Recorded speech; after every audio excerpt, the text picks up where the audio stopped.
mọ̀ pé ká kọrin ká kéwì níṣẹ́ tiwa torí igbe kíké ní jẹjẹ ẹyẹ lóko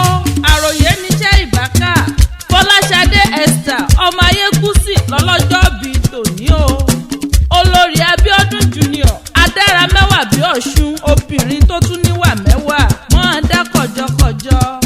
18 of April 2025 túbọ̀ ọláyé ó tọ́pọ̀ jọpẹ́ lọ ògo fún mẹ̀sáyà ọba àwọn ọba fún ìlàáfin èmi a mọ̀ pé oore sísùn jíjí ọpẹ́ ńlá lílọ bíbọ̀ ńkọ́ oore ọ̀fẹ́ látọ̀dọ̀ ọba mi òkè ni pápápá ẹjẹ́ ń tọkọ̀ létí kí n délé ọlọ́jọ́ bí òní o Ayétoro Èkìtì ní í ṣẹlẹ̀ bàbá rẹ̀ ẹbí Ìdọ̀fin ní í ṣẹlẹ̀ ibi tá a ti gbé bí ọlọ́mọ gangan káre o ọmọ Ọ̀dọ̀fin ògbóyè gbọ́lá o ọmọ anígi oyè lọ́gbà mọ́ ọ̀dà kọ̀jọ̀kọ̀jọ̀ ọmọ aṣanire bájayé ńlẹ̀ o ọmọ adìpẹ́ oyè kan ní tìrí jẹ mọ́ ọ̀dà kọ̀jọ̀kọ̀jọ̀ ẹni re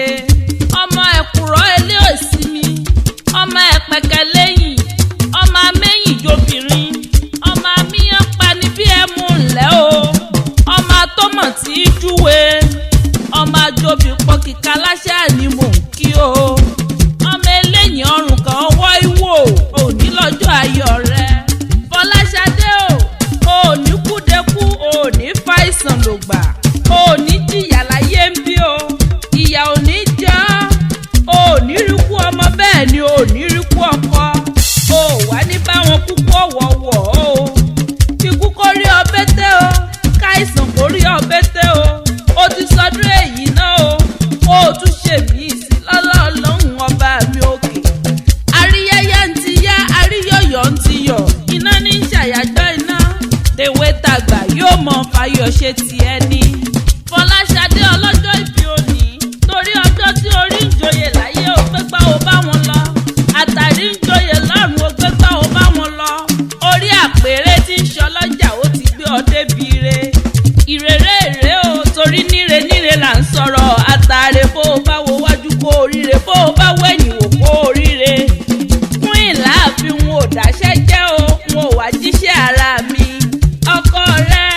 Abíọ́dún Junior ọmọ adára níwọ̀n ló ní kí n wá mọ̀ kí ọ nípe èje gbẹ̀jọ ọmọ rẹ olúwa dára sí mi rè mí dé ó ní happy birthday to you ma kó o wá gbó bí olúgbògbò tìrìgbò kó o gbó bí olúgbògbò tìrìgbò bó o bá wá ṣèyí tán kó o tún ṣèmí sí àṣeyí ṣàmọ́dún ọlọ́jọ́ ìbí tòní o tó bá wá pé talákéwé àrà tí ń péde àrà olúwa tó ikú polú ìta àmọ̀ sí fún ìlàáfin ni